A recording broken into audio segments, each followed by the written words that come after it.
আমার দেশের কত ধনী আল্লাহ পাওয়ার জন্য মাহে রমজান আসলে মক্কায় দৌড়ায়, মদিনায় যায়, কয় মক্কায় নামাজ পড়বো, মদিনায় নামাজ পড়বো।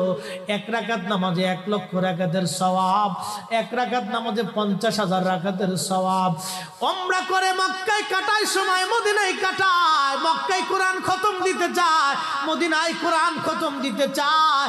সওয়াব মাহে রমজানে অগণিত সওয়াবের আশায় ব্যক্তিগুলি আল্লাহর ঘরে হাজিরা দেয়, কিন্তু বাড়ির পাশে গ্রামের কত গরিব মানুষ টাকার অভাবে বাবা ভালো ইফতার করতে পারে না, টাকার অভাবে কত মা ভালো সেহরি করে রোজা রাখতে পারে না।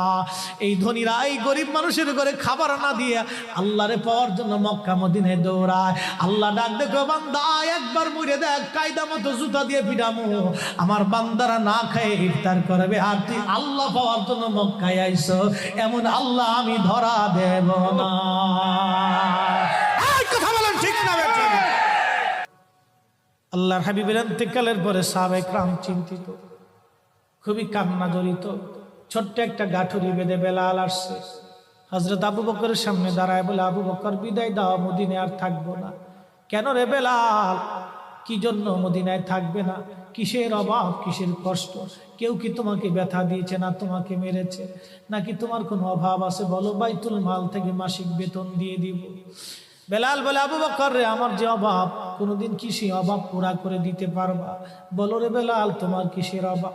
বলে, আবু বকর, আমি আজান দিলে নবী নামাজে আসতো, বলো এখন আজান দিলে কি নবী নামাজে আসবে?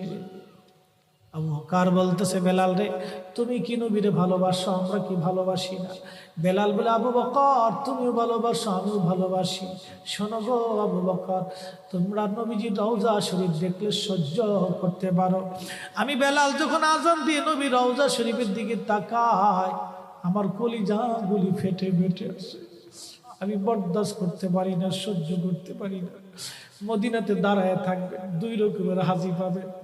যখন 7 নম্বর গেট দিয়ে বাবু সালাম দিয়ে হাজিরা ঢুকে সালাম দিতে দিতে যায়, কিছু নবীর পাগল আছে, রওজার সবুজ মিনারা দেখলে চোখ বেয়ে বেয়ে পানি আসে, রওজা শরীফে ঢুকলে তারা হাওমাও করে কাঁদতে থাকে, আর মুতুয়াগুলি খালি ধমক দেখে, ইয়া হাতি আল্লাহ বেদা, ইয়াল্লাহ ইয়াল্লাহ ইয়াল্লাহ ইয়াল্লাহ শিরক, ইয়াল্লাহ বেদা।